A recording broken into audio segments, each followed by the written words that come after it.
కలువరి మహిమా శుభ సందేశం. దేవుని పరిశుద్ధ నామమునకు మహిమ కలుగును గాక. తిమోతికి రాసిన మొదటి పత్రిక 1వ అధ్యాయము 12-13 వచనాలను చదువుకుందాం. పూర్వము దూషకుడను హింసకుడను హానికరుడనైన నన్ను తన పరిచర్యకు నియమించి నమ్మకమైన వానిగా ఎంచినందుకు నన్ను బలపరిచిన మన ప్రభువైన క్రీస్తు యేసుకు కృతజ్ఞుడనై ఉన్నాను. తెలియక అవిశ్వాసము వలన చేసి తిని గనక కనికరింపబడి తిని. చదవబడిన దైవలేఖన భాగము దేవుడు మనందరి వెనుకిరులో మనకు ఆశీర్వాదకరంగా మార్చునుగాక. ఆమేన్. ప్రభువునందు నాకు అత్యంత ప్రియమైన దేవుని బిడ్డలారా, అపోస్తలుడైన పౌలు తన ఆత్మీయ కుమారుడైన తిమోతికి పత్రిక రాస్తూ తన గురించి తాను సాక్ష్యం చెప్పుకుంటున్నాడు. ఎవరి బ్యాక్గ్రౌండ్ వాళ్ళకు తెలుసు అన్నట్టుగా తన బ్యాక్గ్రౌండ్ ఏంటో చెప్పుకుంటున్నాడు అన్నట్టు. ఒకప్పుడు నేను ఏమిటంటే అని చెప్పుకుంటున్నాడు. పౌలు ఒకప్పుడు ఎలా ఉన్నాడట? దూషకుడు, హింసకుడు, హానికరుడనైన నన్ను అన్న. ఒక రకంగా చెప్పాలంటే ఒక కఠినమైన వ్యక్తిగా, ఒక మృగంగా అనుకోవచ్చు. ఇక ఒక రకంగా చెప్పాలంటే కనికరం లేని వ్యక్తిగా ప్రవర్తించాడు. ఆయన ప్రవృత్తి, ఆయన చేసే వృత్తి అవన్నీ కూడా చాలా హింసాత్మకమైన ధోరణిలో ఉండేటివి.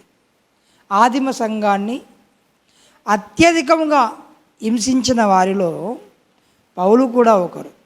అపోస్తలుల కార్యముల గ్రంథము 9వ అధ్యాయము 1 వచనాలు గనక మనం గమనిస్తే ఎలాంటి స్థితిలో ఉన్నాడో పౌలు మనం గమనించవచ్చు. అపోస్తలుల కార్యముల గ్రంథము 9వ అధ్యాయము 1 వచనాలు. సౌలు ఇంకను ప్రభువు యొక్క శిశువులను బెదిరించుటయు హత్య చేయుటయును తనకు ప్రాణాధారమైనట్టు ప్రధాన యాజకుల యొద్దకు వెళ్ళి ఈ మార్గమందున్న పురుషులనైనను స్త్రీలనైనను కనుగొనిన ఎడల వారిని బంధించి యెరూషలేమునకు తీసుకొని వచ్చుటకు దమస్కులోని సమాజంలో వారికి పత్రికలు ఇమ్మని అడిగాను. గమనించారా? సౌలు ఇంకను ప్రభువు యొక్క శిశువులను బెదిరించుటయు హత్య చేయుటయును.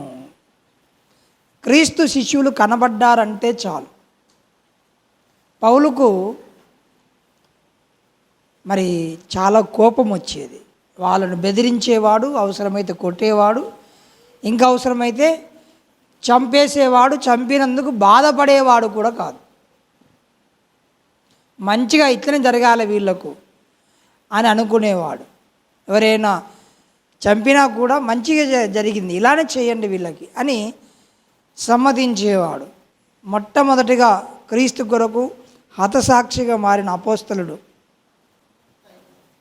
స్తెఫెను భక్తుడు ఎలా చంపబడ్డాడు? రాళ్లతో కొడితే ఆయన చచ్చిపోయాడు. ఆయన చనిపోయే ముందు ఎవరైతే స్తెఫెనును రాళ్లతో కొట్టారో, దేవా వీళ్ళను క్షమించు, ఈ పాపం వీళ్ళ మీద మోపకు అని వారి కొరకు ప్రార్థన చేసి ఆయన చనిపోయాడు. అయితే సౌలు అతని చావునకు సమ్మతించనని రాయబడి ఉంది. అపోస్తలుల కార్యముల గ్రంథము 7వ అధ్యాయము 59వ వచనం చదవండి. అతడు మోకాలుని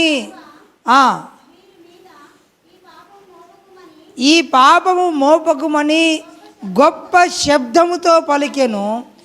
ఈ మాట పలికి నిద్రించెను. సౌలు అతని చావునకు సమ్మతించెను. గమనించారా? వెరీ గుడ్, మంచిగా చంపారు. ఇలానే వీళ్ళని చంపాలి, లేకపోతే ఏంటి యేసయ్య గురించి చెప్తారా వీళ్ళు అని అంత కఠినంగా వ్యవహరించాడు. క్రీస్తు భక్తులను బెదిరించటయు హత్య చేయుటయే ప్రాణాధారం, అంటే జీవనాధారం. అతని పని, అతని వృత్తి, అతని ప్రవృత్తి ఏంటయ్యా అంటే క్రీస్తు శిష్యులను బెదిరించుటయు హత్య చేయటము. ఎంత కఠినాత్ముడైతే అలా చేయాలి. అలాంటి బ్రతికిన పౌలు ఏం చేయబడ్డాడట? పూర్వము దూషకుడు, హింసకుడు, హానికరుడనైన నన్ను తన పరిచర్యకు నియమించి నమ్మకమైన వానిగా ఎంచినందుకు నన్ను బలపరిచిన ప్రభువైన క్రీస్తు యేసుకు కృతజ్ఞుడనై ఉన్నాను అన్నాడు. అలాంటి స్థితిలో ఉన్నటువంటి పౌలును దేవుడు ఎలా భావించాడట? నమ్మకమైన వాడిగా ఎన్నుకున్నాడట. ఇలా చంపుకుంటూ వెళ్తున్నాడు చాలామందిని. దమస్కులో కూడా కొంతమంది శిష్యులు ఉన్నారని తెలుసుకొని అక్కడ వాళ్ళను కూడా చంపడానికి ప్రధాన యాజకుల యొద్ద అర్హత పత్రములను తీసుకొని దాడి చేయడానికి బయలుదేరి వెళ్తున్నాడు. ఆ మార్గమధ్యంలో ఆకాశము నుండి ఒక గొప్ప వెలుగు పౌలు చూడడం జరిగింది. హల్లెలూయా. ఎప్పుడైతే ఆ వెలుగును పౌలు చూశాడో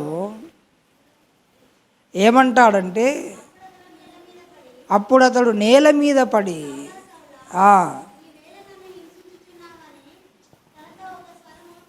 ఒక స్వరము ఆ వెలుగులో నుంచి రావడం విన్నాడు. అతడు ప్రభువా అని అంటూనే నీవెవడవు అని అన్నాడు. ఆయన నీవు హింసించుచున్న యేసును అని అన్నాడు. హల్లెలూయా. అవును, ఇంతకు సౌలు యేసయ్యను హింసించాడా లేకపోతే యేసయ్య బిడ్డలను హింసించాడా? ఎవరిని హింసించాడు? యేసయ్య శిష్యులను, యేసయ్య బిడ్డలను హింసించాడు. కానీ దేవుడు ఏమని అంటున్నాడు? నీవు హింసించుచున్న యేసును నేనే అని అన్నాడు. అంటే తన భక్తులను హింసించడాన్ని ఎవరిని హింసిస్తున్నట్టుగా దేవుడు రాసుకున్నాడు? దేవుణ్ణి హింసిస్తున్నాడు. సౌలా సౌలా నీవు మునికోలకు ఎదురు తన్నుచున్నావు. ఈ యేసే క్రీస్తు అన్న సంగతి పౌలుకు అర్థం కాలేదు. ఆసక్తి లేక చంపలేదు దేవుని బిడ్డలను. దేవుని పని పట్ల ఆసక్తి పెరిగింది, కానీ ఇతనికి జ్ఞానము కొదువైంది. వీరు ప్రకటించుచున్నది మేము ఇంతకాలము ఎదురు చూసిన మెస్సియానే అనే సంగతి ఇతనికి ఇంకా అర్థం కాలేదు. ఎవరైనా యేసు ప్రభువును ఎందుకు ద్వేషిస్తున్నారు అనంటే వారికి యేసు ప్రభువును గురించి తెలియదు కాబట్టే ద్వేషిస్తున్నారు. ఎవరి మనోనేత్రాలైతే ఒకసారి వెలిగించబడి రక్షకుణ్ణి ఒకసారి చూడగలుగుతారో, ఆయన గురించి తేటగా తెలుసుకోగలుగుతారో, ఆయనను దూషించిన వారు సైతము ఆయనకు భక్తులుగా మారిపోతారు.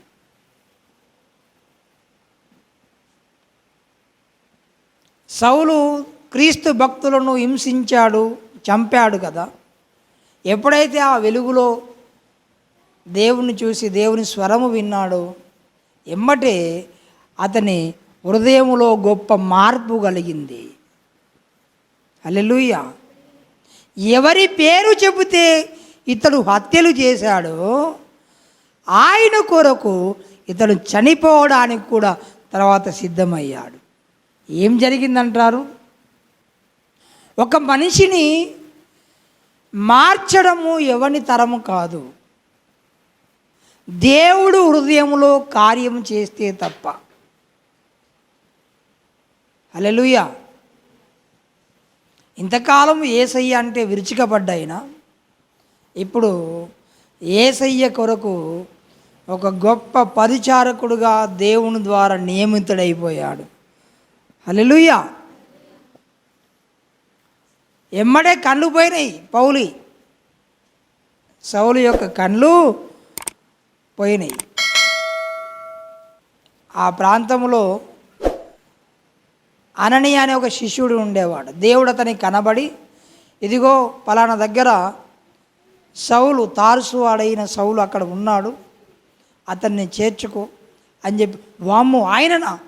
నీ బిడ్డలను హింసించడము, చంపడమే అతని జీవనాధారంగా పెట్టుకొని, ఇక్కడ కూడా నీ బిడ్డలు ఉన్నారని తెలుసుకొని ప్రధాన యాజకుల యొద్దకు వెళ్ళి తాకీదులు తీసుకొని వస్తున్నాడు.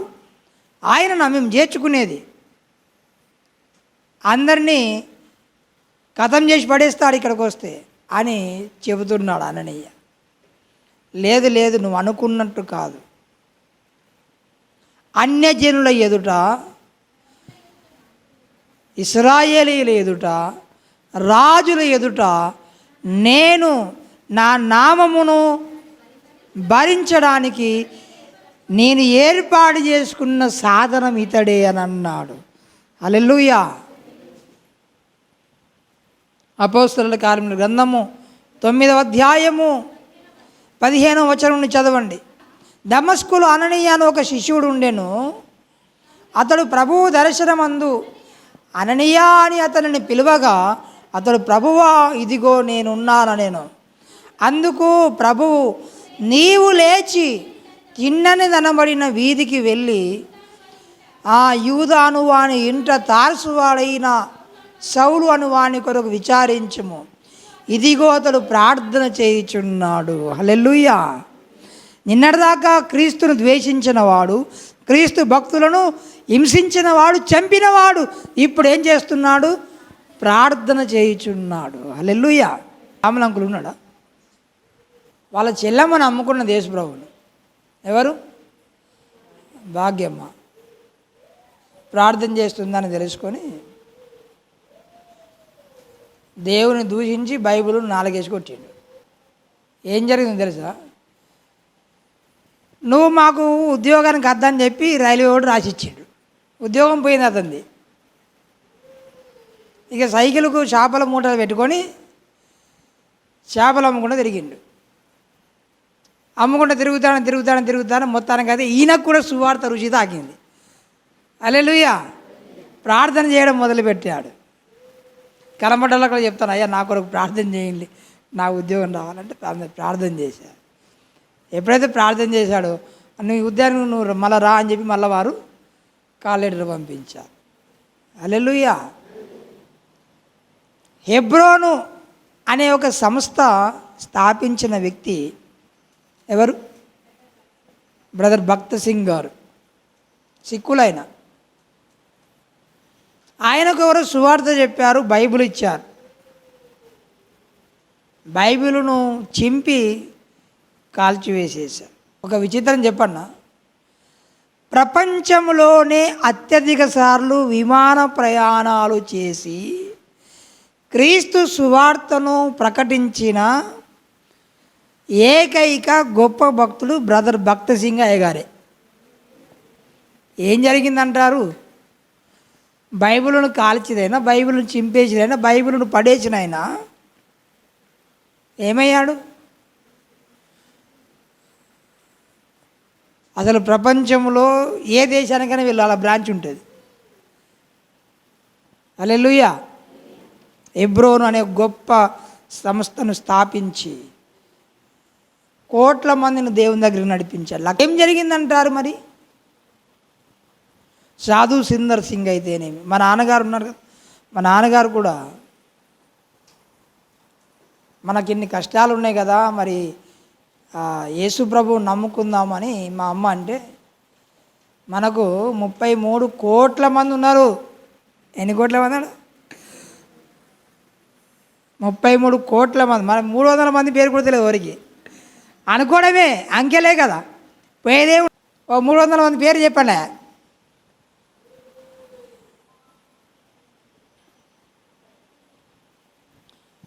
మనకెందుకు అని అనేవాడు. కానీ ఆ తర్వాత కాలంలో మా నాన్నగారి సువార్త చెబుతూ కొన్ని వందల మందిని దేవుని దగ్గర నడిపించాడు, దైవ సేవకులు కూడా మార్చాడు. హల్లెలూయా.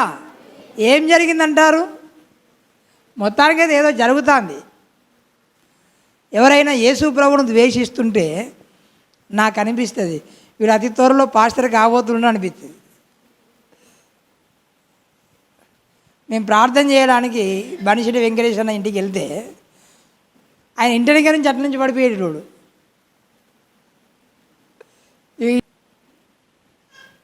అన్న అన్న మీరు కానీ ఇప్పుడు వస్తాను కదా అవతల వాడు. ఏం జరిగిందంటారు మరి? ఇప్పుడు ఎక్కడ ఎవరు దొరికినా కూడా పాము ఆయన కాడిగా పోతే సువార్త చెప్తాడు. ఏం జరిగిందంటారు? ఏదో అయితే జరుగుతుంది మొత్తానికి. క్రీస్తును ద్వేషించిన వారు సైతము ఆయనకు భక్తులుగా మారిపోయారు. మీరందరూ ఒక విషయం ఆశ పెట్టుకోండి. ఈ రోజుల్లో చాలామంది యేసుప్రభువును ద్వేషిస్తున్నారు కదా, చాలామంది మారు మనసు పొందబోతున్నారు. హల్లెలూయా.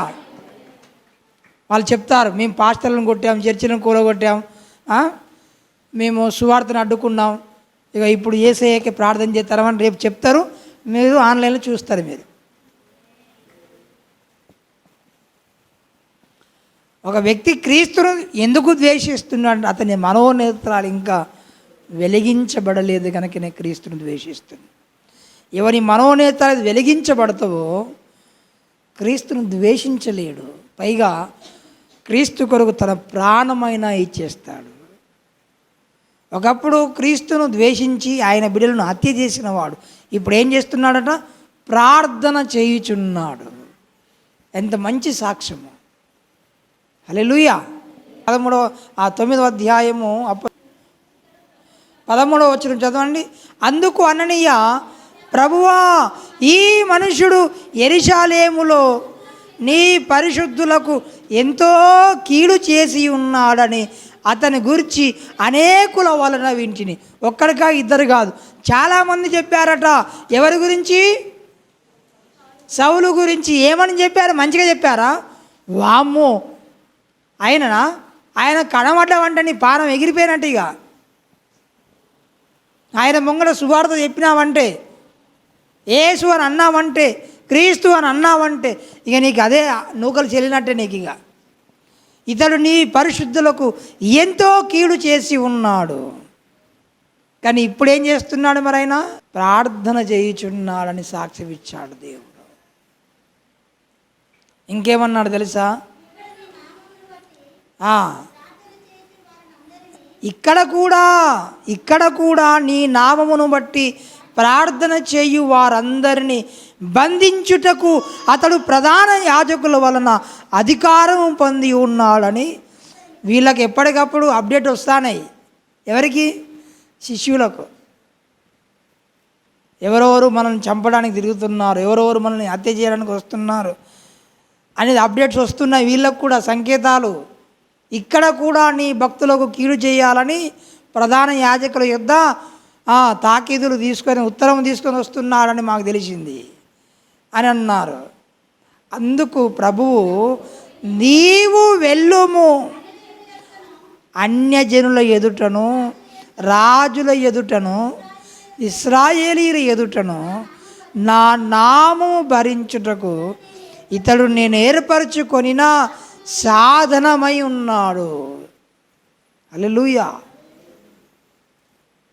సమాజానికి నువ్వు ఒక కర్కోటకుగా కనబడవచ్చు, సమాజానికి నువ్వు ఒక హంతకుడుగా కనబడవచ్చు, సమాజానికి నువ్వు ఒక కీడు చేసే వ్యక్తిగా కనబడవచ్చు, సమాజానికి నువ్వు ఒక మృగంలాగా కనబడవచ్చు. కానీ దేవునికి నువ్వు ఎలా కనబడుతున్నావో తెలుసా? ఆయన కొరకు ఉపయోగపడే పాత్రగా నువ్వు మారబోతున్నట్టుగా దేవుడు చూస్తున్నాడు నిన్ను. హల్లెలూయా. ఈ బల్బు కనిపెట్టిన భక్తుని పేరేం పేరు? థామస్. ఆయన చిన్నప్పుడు బడికి పంపించారు తల్లిదండ్రులు. ఆ పంతులు ఒక పేపర్ మీద రాసి, ఇది మీ నాయనకి పోరా, మీ అమ్మకి పోరా అని చెప్పి పంపించారు. అది తీసుకుపోయి వాడు వాళ్ళ అమ్మ చేతులు పెట్టాడు. ఆమె అది చదివి నవ్వుకున్నది.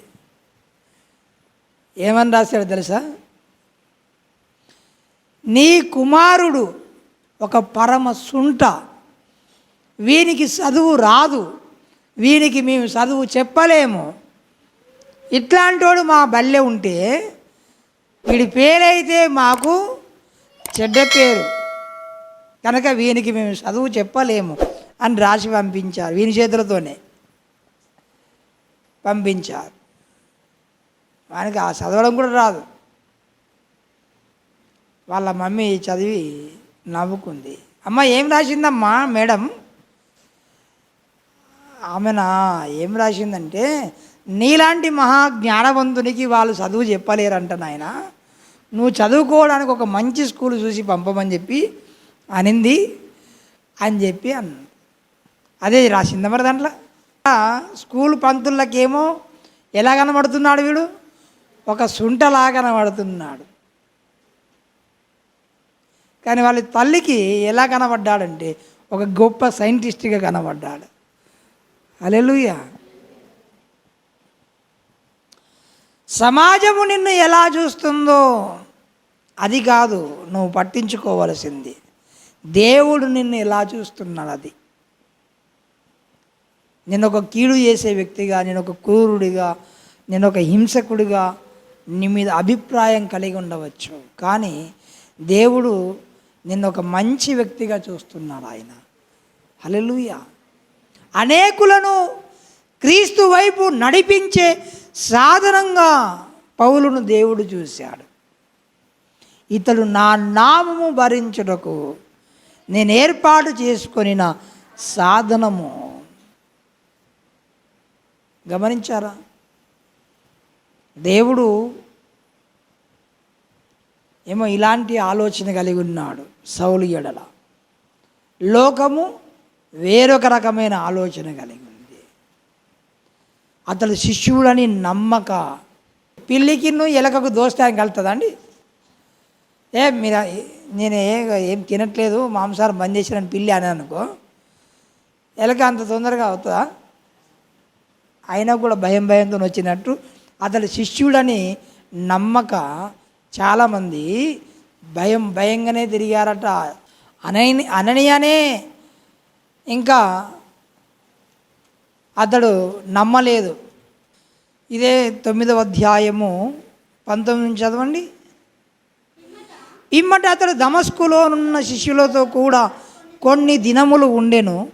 వెంటనే సమాజ మందిరములలో యేసే దేవుడి కుమారుడని ఆయనను గురించి ప్రకటించుచూ వచ్చెను. మొదట ఏం చేశాడు? ప్రార్థన చేశాడు. ప్రార్థన చేశాడు. ఇప్పుడు ఏం చేస్తున్నాడు? యేసుని గురించి ప్రకటన చేస్తున్నాడు. హల్లెలూయా. వినిన వారందరూ విభ్రాంతి నుండి యెరూషలేములో ఈ నామమును బట్టి ప్రార్థన చేయు వారిని నాశనము చేసిన వాడితడే కాడా, వారిని బంధించి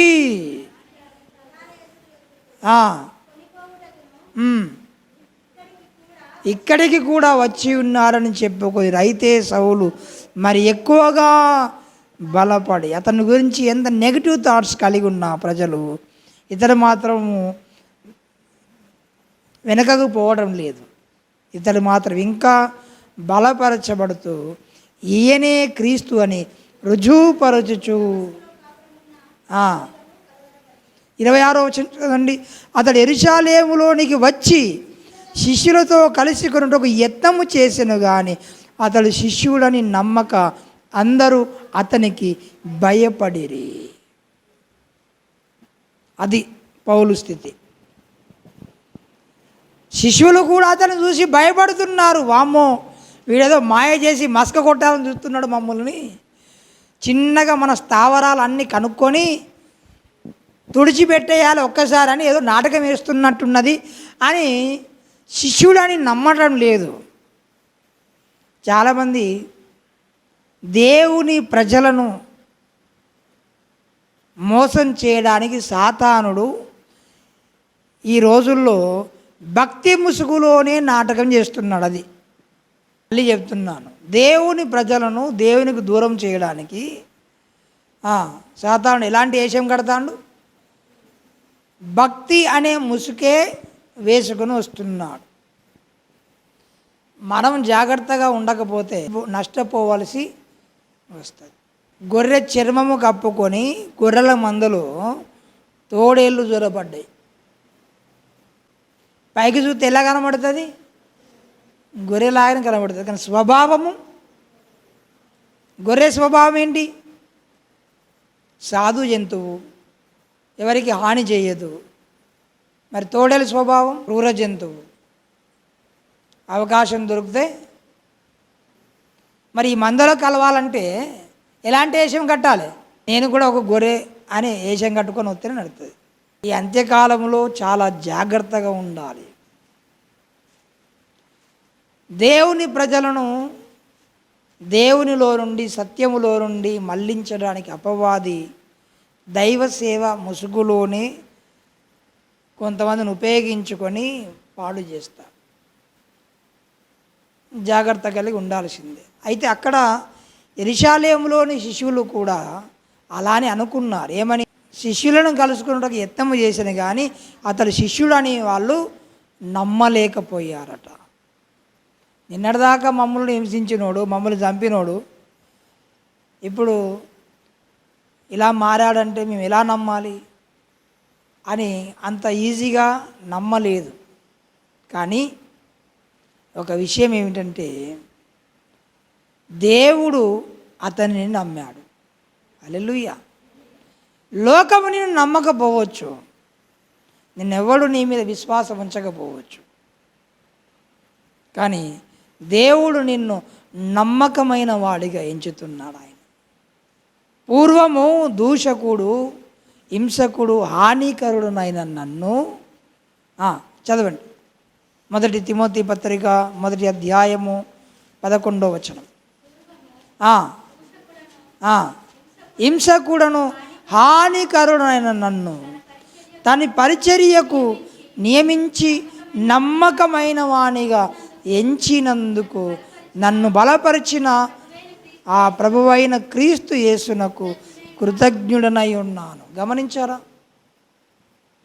పూర్వము దూషకుడును, హింసకుడును, హానికరుడును, కానీ దేవుడు నన్ను నమ్మకమైన వాడిగా ఎంచాడు. అందుకు నేను యేసయ్యకు ఏమై ఉన్నానన్నాడు? కృతజ్ఞుడనై ఉన్నాను. మన స్థితిని చూసి దేవుడు ఆ రోజు ఛీ అని మనల్ని ద్వేషించి ఉంటే మనం ఇప్పటికి ఎప్పుడో నశించిపోయి ఉండేవాళ్ళం. పూర్వము మన బ్రతికేంటో మనకు తెలుసు. పూర్వము పౌలు స్థితి ఏమిటో ఆయనకు తెలుసు. ఒక నరహంతకుడు. అలాంటి వ్యక్తి దేవుని చేత నమ్మకమైన వ్యక్తిగా మంచి సాక్ష్యం పొందుకున్నాడు. ఆ తర్వాత కాలంలో దేవునికి సాక్షి నిలబడ్డా. ఎవరు నన్ను నమ్మనప్పుడు నువ్వు నన్ను నమ్మి నన్ను ఆదరించావు, నన్ను బలపరిచిన నేను నీకు జీవితకాలము కృతజ్ఞుడను యేసయ్యా అని అంటున్నాడు అన్నట్టు.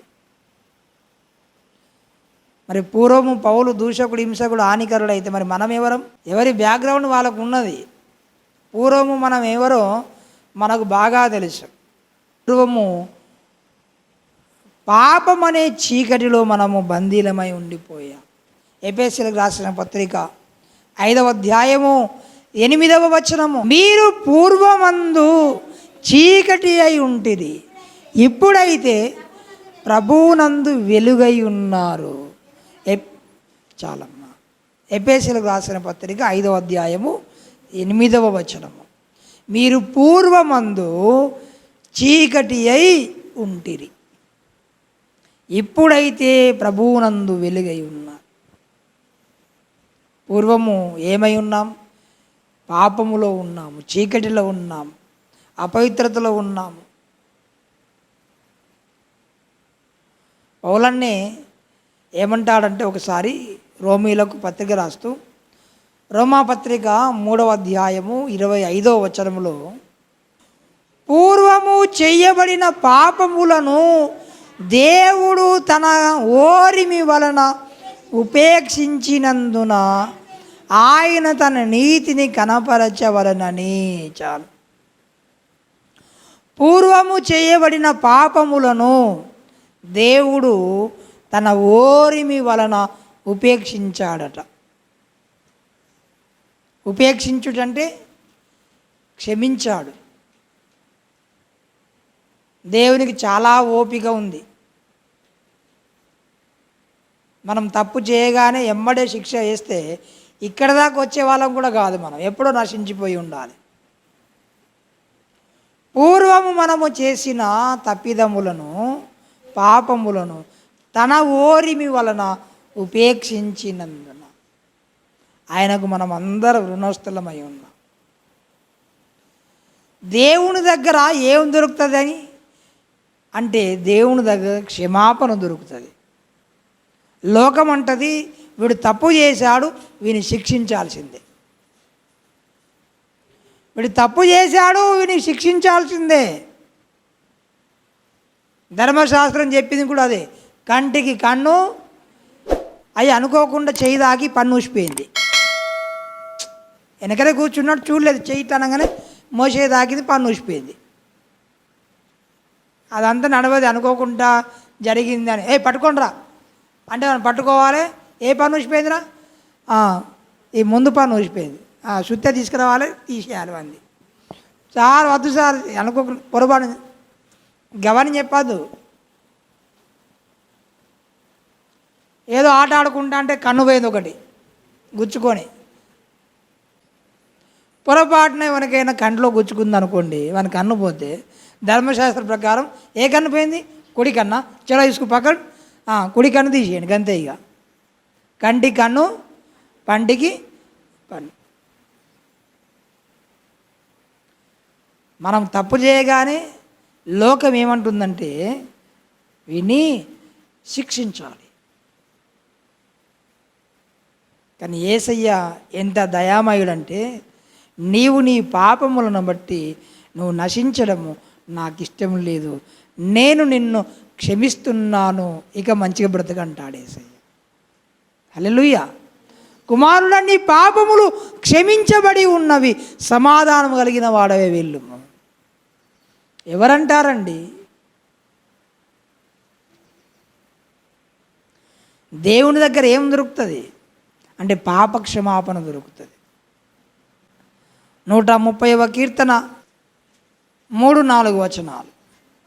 యెహోవా నీవు దోషములను కనిపెట్టి చూచిన ఎడల ప్రభువా ఎవడు నిలువగలడు? అయినను జనులు నీ యందు భయభక్తులు నిలుపునట్లు నీ యొద్ద క్షమాపణ దొరుకును. యేసయ్య దగ్గర ఏం దొరుకుతుంది? క్షమాపణ దొరుకుతుంది. ఆయన నిన్ను క్షమించే దేవుడు, నిన్ను రక్షించే దేవుడు. నువ్వు నీ పాపములను బట్టి నశించిపోవడం ఆయనకి ఇష్టం లేదు. కనుకనే సిలువలో తన విలువైన ప్రాణమును నీ కొరకు అర్పించాడు, తన అమూల్యమైన రక్తమును నీ కొరకు చిందించాడు. లోకమంతా నిన్ను ద్వేషించిన, తూలనాడిన, ఇతడు వేస్ట్ అని చెప్పి ముద్ర వేసిన యేసయ్య నిన్ను తన యొద్దకు ఆకర్షించి తన ప్రేమ ద్వారా తన ఓరిమి వలన నీ పాపములను ఉపేక్షించి నిన్ను రక్షించే దేవుడు ఆయన. హల్లెలూయా. ఇంతకంటే ప్రేమ కలిగిన దేవుడు ఇంకెవరైనా ఉన్నారా? ఆయనే గనక మన దోషాలను కనిపెట్టి చూస్తేనట ఒక్కరం కూడా తప్పించుకోలేము మనం. కానీ దేవుడు క్షమిస్తున్నాడు మనల్ని. హల్లెలూయా. కనుక ఇంత ప్రేమామయుడైన దేవునికి మనం బ్రతికినంత కాలము ఎలా బ్రతకాలి? కృతజ్ఞత కలిగి బ్రతకాలి. హల్లెలూయా. నన్ను బలపరిచిన ప్రభువైన క్రీస్తు యేసునకు కృతజ్ఞుడనై ఉన్నాను. మీలాగనే ప్రార్థన కూర్చున్నాను.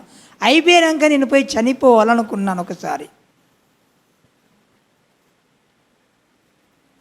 కానీ దేవుడు ఏమని మాట్లాడాడో తెలుసు నాతోని? కుమారుడా నీవు చనిపోవలసిన అవసరం లేదు, నీ పాపములకు బదులుగా నేనే శిలువలో మరణించి తిరిగి లేచాను. ఆ మాట నా హృదయంలోనికి వెళ్ళింది. అవునా, నేను చనిపోనక్కరలేదా? అవును, చనిపోవలసిన అవసరం లేదు, నేను క్షమిస్తున్నాను అనే మాట నా హృదయంలో ధ్వనించింది గనుకనే నేను ఈరోజు సజీవుడనై ఆయనకు సాక్షినై జీవిస్తున్నాను. హల్లెలూయా.